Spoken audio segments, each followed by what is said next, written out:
So I think we're going to take a different direction, don't you? Sure. So I do want to ask first question that's the same, which is what are you working on that you're having fun with right now? Well, fortunately, I have fun with just about everything I work on, which is, I was just thinking, Carl and I were talking earlier and so forth. We're at an age where, fortunately, we can kind of pick and choose. So if it's not fun, I'm not going to work on it. Good. But that said, I think the thing that's most interesting, is really most challenged me, is I've been working on this whole big issue. I've just finished a book having to do with what's happening in America's cities. And we all know that polarization and inequality is a huge issue. But one of the things I've spent, I guess, most of my adult life, I've been thinking about cities more as physical things. I think about neighborhoods, housing, these issues, which are incredibly important. But I realized when we talk about this, what it really is about is opportunity. Opportunity for people. And equality, inequality, all these things to a huge extent come down to, do all people have the opportunity to succeed? Do they have the opportunity to have a decent job, to live a life that's not poor, that has a decent quality of life? And so it really comes, so what really sort of got to me, and I've spent most of the last year doing a kind of crash course in education, workforce, jobs, these kinds of issues. And I had a kind of an amazing, I think of it as almost just one of these light bulb moments. An epiphany? I wouldn't call it an epiphany. I mean, epiphanies are really rare things. A little short of that. Yeah, short of an epiphany, but still a definite light bulb moment. That I've been talking to a lot of people who are doing things in schools and workforce and jobs. We know how to fix this problem. I can point you to schools which take kids from the toughest inner city neighborhoods, and half or more of those kids end up graduating from four-year colleges. I can show you places where they are taking the toughest ex-offenders, and a year or two later, they're in well-paying jobs, and they're keeping those jobs, so forth. And so I said, we can do this, but we don't. Why not? What stops us from taking a best practice and scaling it? I think a lot goes back to what Bill was saying about people in their tribes and their hives and so forth. Like, I think one thing, I'll probably annoy somewhere between a quarter and a half of the audience now. Let's take the whole thing. What I found was fascinating and very depressing. All of the incredibly successful school models I came up with were charter schools, number one.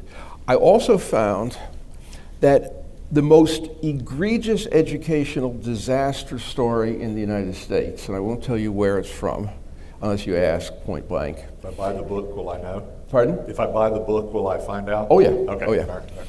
Is about charter schools. Is also about charter schools. But when you talk to everybody, but in the whole world of education, people are operating on the basis of being part of two armed camps shooting at each other from the trenches. You've got the public school people who have demonized the charter school movement. You've got the charter school people who have demonized the public schools. And there's nobody out, I shouldn't say nobody, there are damn few people out there who are willing to say, hey, we can learn from each other. There are things we can do to prevent the disasters that are happening. Now, it's quite possible that some of the things that charter schools do to succeed, that because of their political and legal and organizational structures, the public schools might not be able to do. But why don't we if it works, right, why don't we embrace it anyway? And I think another issue, is that if you're going to take somebody who is legally in a difficult position, lacking adequate skills, lacking adequate education, probably psychologically damaged, et cetera, et cetera, et cetera, and you want that to help that person find a stable job at a decent pay, it goes a lot beyond just simply teaching that person a skill. And you've got to start bringing everybody together. And we don't have a structure. We are so fragmented. Even the people, sort of the people of goodwill, the people who do social services, workforce, legal assistance, all these sorts of things. Everybody's in their little silos. Well, I get criticized a lot. We've written a lot about the fact that there's never been a workforce system. There's been a bunch of workforce programs, but there's never been a system. And there's no system. My first job was a CETA job in Baltimore many moons ago where we talked about systems. We don't have any systems. There aren't any systems. There aren't any systems. There are, you go to an average, I don't know the numbers in small cities like Danville or Hickory, but you go to a city like Pittsburgh or Baltimore, there could be 50 to 100 different organizations doing some kind of stuff relating to workforce development. And each of them has their own agenda, their own metrics, their own supporters, and as long as that goes on, we're just going to perpetuate failure. So how do you get them together? And I'll buy the book if I have to. No, I mean, I'm not sure. I mean, this is a tough issue. I think one thing is people have got to start. Let me turn it around a little bit. The thing is, in any community, whether it's small, whether it's large, you've got a certain sort of power element, a leadership. It fluctuates, it's not monolithic, it can include people in the public sector, people in the private sector, corporations, banks, local foundations, university presidents, whatever, but there is a leadership.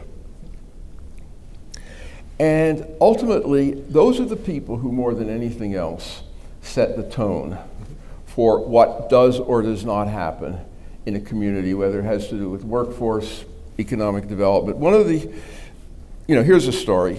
Again, back in the 90s, Cleveland, Ohio, a desperately poor city, one of the poorest cities in the United States, has, in the 90s, built three shiny new, a stadium for football stadium, a baseball stadium, and a basketball arena.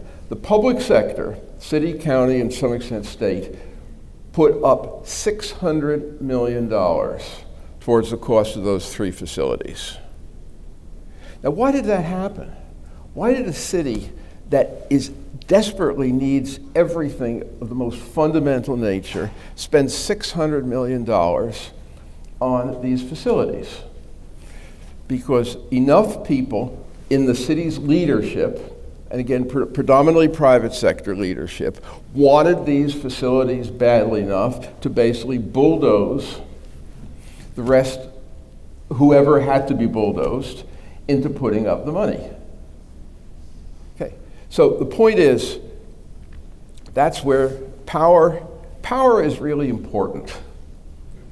And I think one of the things is if people want to make change, power has got to be part of that change. And whether that comes from the top or from the bottom or some combination of the two. You've written a lot about equity and inclusion, and it's one of the topics you are passionate about now. Every community in this room has a leadership structure. Yeah. Some better than others, some more obvious than others, but we used to go in and do leadership mapping when we go in a community. Let's all figure out who are the leadership are, who are the people you have to get their answer to, the people that are influenced. Yeah.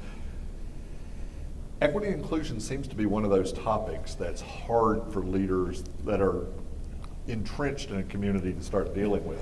How does that work in small communities? I think it's very hard. First, when we talk about equity and inclusion, what do we mean by that? I mean, I think in the last few years, thanks in part to the work of Raj Chetty, Tom Piketty, other people who've been really focusing on this has gotten onto people's mental maps. But there's no agreed upon meaning. I mean, for people who talk about equity, what does equity mean? They'll say, well, we've added an African American to the board of the local hospital. Wow. Okay, or we're going out and we're having public meetings, we're inviting people to speak their piece. Or we gave $50,000 to start a recreation program in a low-income neighborhood.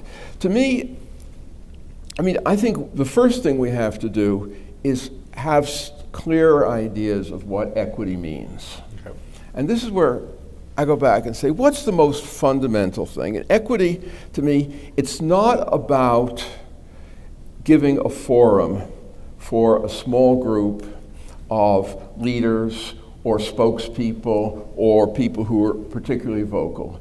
It's about creating meaningful opportunity for the mass of people who've been functionally disenfranchised from sharing the benefits of American society. And the single most fundamental vehicle of opportunity in the United States today, and I think despite the technology changes and everything, I think this is going to stay basically the same for the foreseeable future, is a decent job. And I believe, and the great majority of people are not people who want to make particular ideological statements, or they want a decent quality of life and a decent job and the ability to live their lives and, if they so choose, raise their families in a decent environment with enough money to meet the necessities. Okay. And so, to me, equality and inclusion are most fundamentally, does the society and the economy foster that kind of opportunity for everybody, or just for a relatively small slice of the population? And I think if we start, and maybe this is not realistic, I don't know, but if we start framing it in clear terms and say to a community's leadership, what are you doing that either fosters creating those opportunities?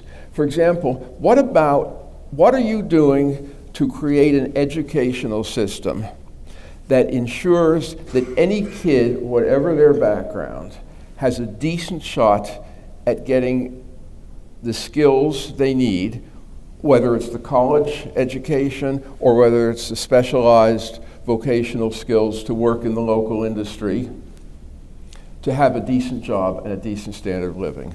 What are you doing to get all of these workforce players together to create a system that can actually take young men, ex-offenders, whatever, and give them the opportunity to have good quality jobs and raise a family? What are you doing to foster a better quality of life in the city's lower income neighborhoods so people can live without fear?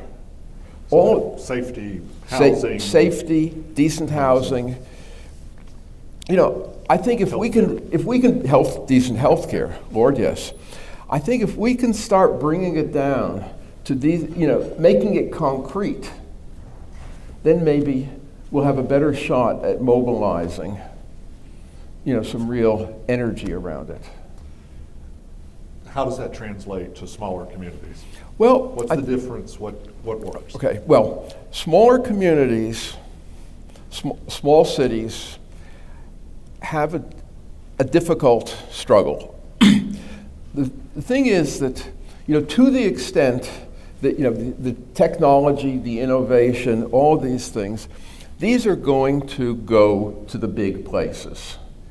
They're going to go around the major research universities, the major hubs, which have what they call the thick labor markets. I'll give an example. If let's say Danville had a company that required an incredibly specialized biotechnical skill, and let's say somebody we'll call her Deirdre, graduates from Caltech with that skill, and she kind of likes Danville, and she takes that job. And turns out that it's not a dream job, that her boss is a pig. Okay. Could happen. Don't get too close to current events now. Yeah, okay. She's in a tough place because if she quits, there's not another job for her specialty in Danville. So what happens? What happens in this? She never even thinks about going to Danville in the first place. Yeah. She's going to go to San Francisco or Seattle or Chicago or Pittsburgh or wherever, where there's a thick labor market, and if one job doesn't work out, she'll walk down the block and get another one, and so on and so forth. And so, basically, small cities cannot compete with big cities on the big cities' turf. The same thing, every small city has not everyone, but most of them have colleges, most of them have hospitals. But I'll give one example I thought was interesting. Johns Hopkins has twice as many students as Youngstown State. Actually, less than twice as many. Johns Hopkins has 1,000 times more R&D money spent in that university than Youngstown State. Yale pays its full professors $200,000 a year on the average. The average small liberal arts college in a city like Danville or Canton, Ohio, pays them about $50,000, $60,000. Yeah. So you just add it up. What you have to do is find a different turf to compete on. And I think one thing which I think is interesting is if you look at some of the statistics you're showing, is that quite a few of the cities represented here have manufacturing sectors way above, in proportionate terms, way above the national average. Yep. And I think that's an area, for example, where small cities can really succeed. There are a couple of big ifs, but that's possible. I think the other thing small cities really have to do is figure out how to maximize their quality of life in order to retain and attract people every city has a certain number of jobs for teachers, for doctors, for professors, for all kinds of people who earn decent livings and become kind of the traditional community backbone. And how to attract them and keep them. You're not going to get the techies necessarily, but it's important to have a diverse, a kind of a middle class, and at the same time create the opportunity for the people, the low-income populations of these cities who are out of the picture. But I think it comes down to jobs. If jobs aren't the only thing that matter to a community, but without a basic economic base that you can create enough jobs for people to live on, the other things aren't going to follow. And I think another thing that's worth thinking is I would want to see cities do a kind of a thought exercise and say, okay, you have a city here that came into being 150 years ago because it was on a river, or because somebody started a mill, or because there was a sand deposit nearby for glass or whatever.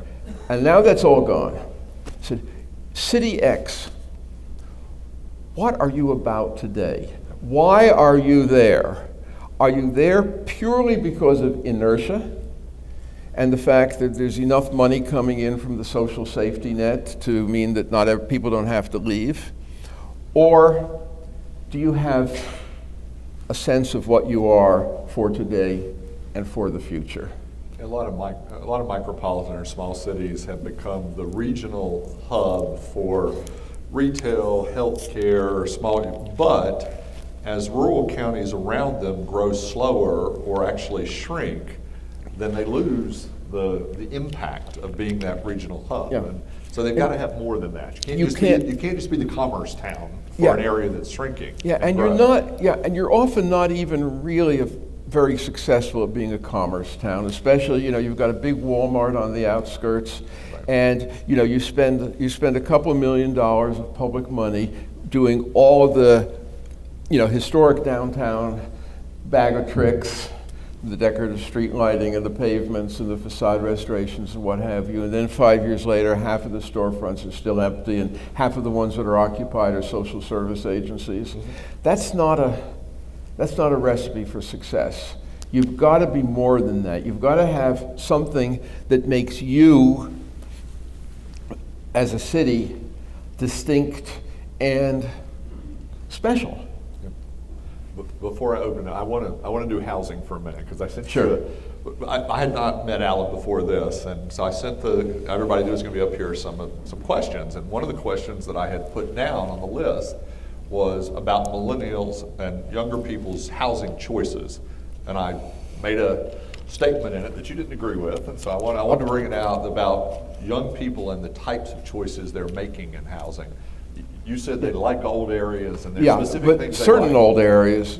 And this is, and again, I'll defer to, the thing about millennials, or any group, is when you describe them as a group, you're always generalizing. You are. You're always Sure. relying on statistical probabilities. There are always plenty of them that don't actually fit that mold, but you're going with probabilities. And here, one thing, by the way, when we talk about millennials and we single them out and we talk about creative class and tech and all, we're really not talking about all people in that age group. We are typically talking, even though we don't necessarily acknowledge it, about the roughly 1/3 of that age group who also have 4-year college degrees or graduate degrees. And those are the ones who are migrating to the cities. Those are the ones that are populating Cleveland's Warehouse District or Washington Avenue in St. Louis or Center City, Philadelphia. The millennials without college degrees, of which there are more, are not showing any particularly different patterns from older age groups. It's the subset that are. And again, this is a subset that are typically looking for proximity, looking for activity, walkability, mixed use, density. And that's what the larger cities offer. It's not just New York. I mean, for example, you get a certain amount of it in Greensboro, Pittsburgh, medium-sized cities. But it also ties into having that employment base. Right. And it's sort of the interaction of the employment base and the lifestyle opportunities. So I think that's a difficult thing for a small community to replicate. Though I think, again, even if there's a college or a hospital or some type of activity, presumably a center like this building, whatever happens in it, and we'll tell you later. I know I've been asked that about 40. What do they do here? So it's a gorgeous building, but what do they do? But Carl answered that later. Yeah, but I think that's enough to create a kind of an embryo of the lifestyle. And I think the other thing that's interesting about that generation is that, they, just like everybody else, they grow up. Yes. And, an awful lot of them are going to get into different patterns of life, have kids, and that sort of thing. And there are a lot of questions which we don't know. I mean, yes, they do have an unusual, as people in their 20s and so forth, they have an unusual sort of urban density affinity. Yes. Is that going to persist? If somebody spends their first 10 years after college in a loft in downtown St. Louis, when they're ready to raise a family, are they going to move to a row house in a close-in neighborhood of St. Louis? Or are they going to say, I'd rather live in a small town, I'd rather live in a suburb. We really don't know, and it's going to be interesting. But I think it's a big question, because when we look at these cities, you know, and I think of, again, Danville, which I know better than most of the other cities here, you have whole areas of mill cottages, whole areas of small houses built in the 50s and 60s, 900, 1,000 square feet, 3 bedrooms, 1 bath. And how to make that attractive for people today is going to be a huge challenge. Carly, we're going to use the mic for the next group, if you don't mind running around. The question I had asked was how hard it was to attract millennials today when, for better or worse, I spend my life watching House Hunters on TV. It's one of the things my wife and I can agree we watch.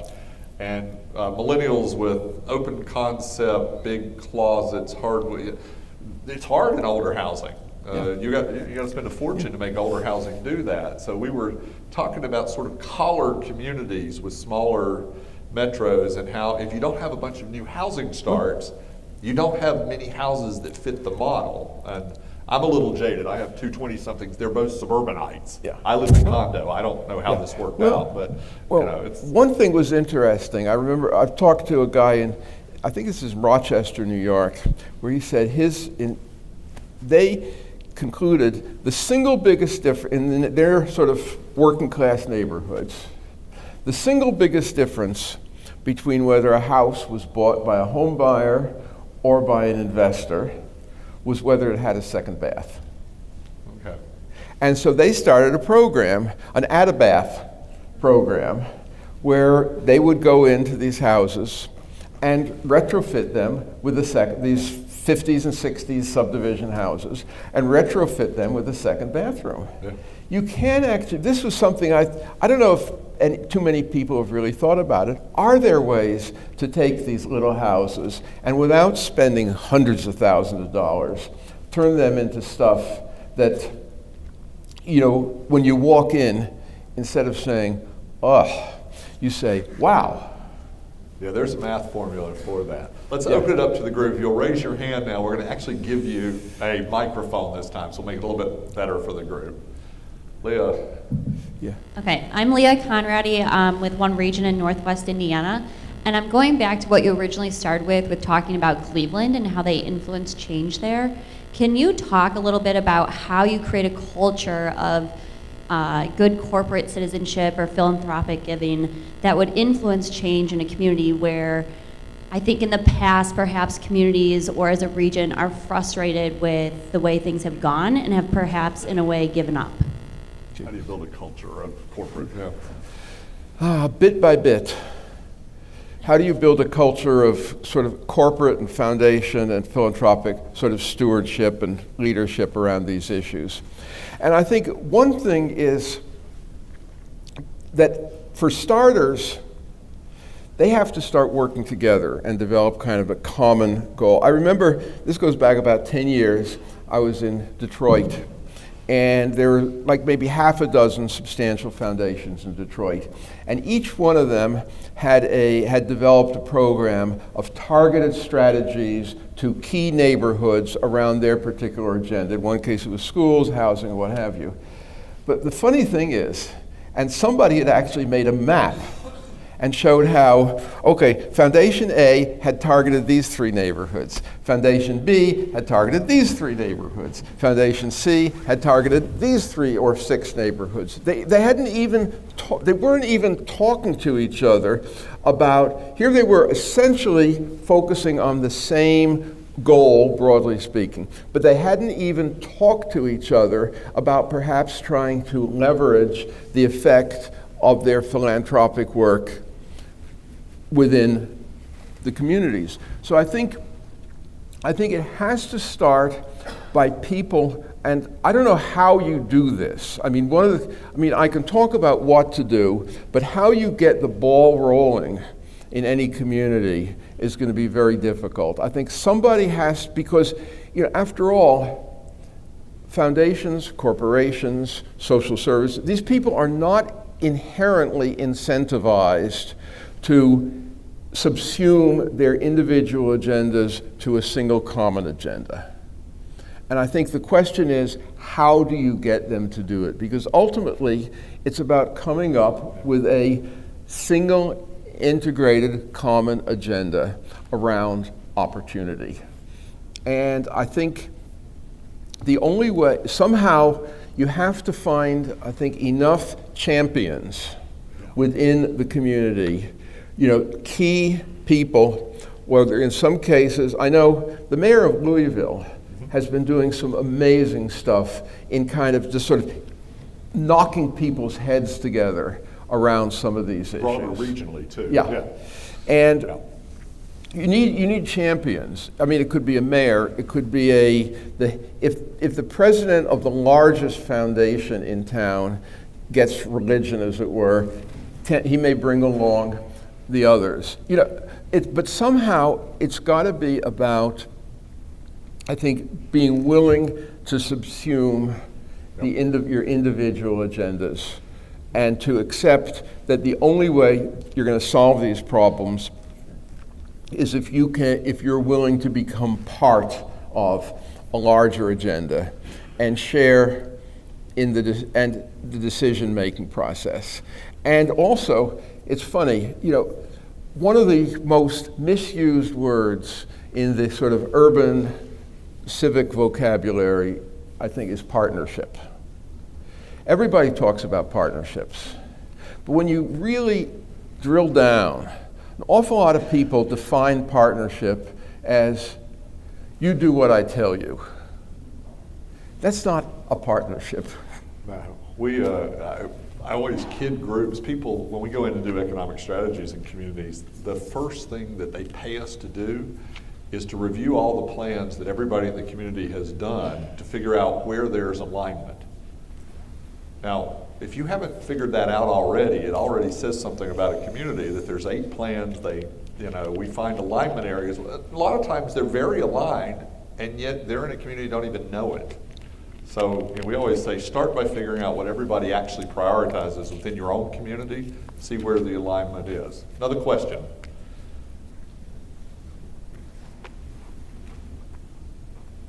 I'll give you going once. All right, well, we're going to take a break. Oh, we got one over, I'm sorry, Carly, let's run over, we'll do a quick question. There we go. Thank you. And just tell us who you are. I'm Evan Covington Chavez with Capital Broadcasting, Rocky Mount Mills. So we talk a lot about changing the quality of life, and quality of life really being overlooked when we think about our communities and how we champion them as a recruitment tool. That companies that are there are losing people because the quality of life or the reasons for their employees to stay or to move up the ladder aren't there, even though they've got a great job. They may not like their neighborhoods. There's not a great nightlife. There aren't any restaurants. Where would you place, when thinking about community, where would you place that quality of life opportunity for more than just jobs, but for living as important when rethinking how we see ourselves as communities? Yeah. I think quality of life is incredibly important, but it depends on who the community. What it means is a variable, but there's sort of, I think, of 2 or 3 levels. If you start out with, there's certainly a sort of basic quality of life that I think everybody looks for, whether they are rich, poor, educated, not, whatever job, and that is sort of that whether they have the basics in terms of safety, a minimally attractive environment, you don't have derelict boarded up houses, trash strewn lots, that sort of thing, and access to decent education and health care. And then I think that's sort of a threshold level. Now most people who have a middle income or better in this society have those. then so the next question becomes, what do you want beyond it? Now, this is where it really varies enormously depending on age group, social class, educational level. And this is where, for example, what Bill was saying earlier about the big sort is incredibly true. I mean, what is meaningful for quality of life for a working class family with kids is totally irrelevant for a young college graduate, millennial, or so forth. One thing, when I was a kid, in the small town where I lived, we had one white tablecloth restaurant. If anybody, whether they were a working class family, whether they were a doctor, manager, whatever, wanted to have a special meal, they went to Johnny Ebersol's. Now, the idea of what is an attractive meal has been segmented umpteen different ways by education, age, cultural background, whatever.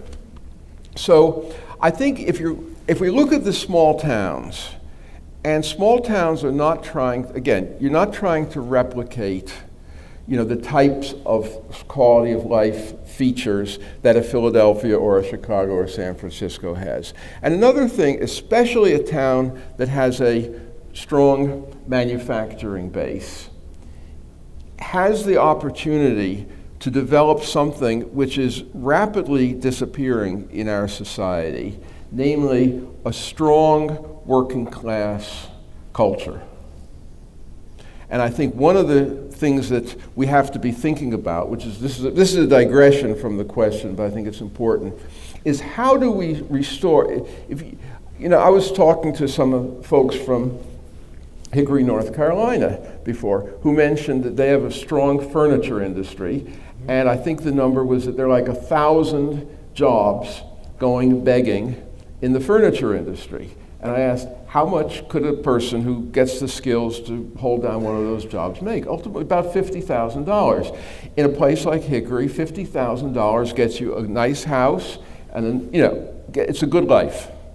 So how do we recreate the type of culture where people who have those jobs feel positive about themselves, are respected in the community, where we are graduating kids from high school that we are today graduating kids from high school that if they don't go on to college, they feel they've been labeled as failures for the rest of their lives. Yep. How do we have to shift that. And if we can create sort of a healthy working class culture in small cities and build the quality of life around the things that matter to them, whether it's good schools, recreation opportunities, good healthcare, safety, and so forth, I think all of a sudden, some of these places are going to become much more successful socially and economically than they are today. So I think, the economy and the quality of life are all interwoven, but it starts all the way at the beginning. So we're going to take a break for about 15 minutes and come back with Andy. Let's thank Alan. Thank you. Okay.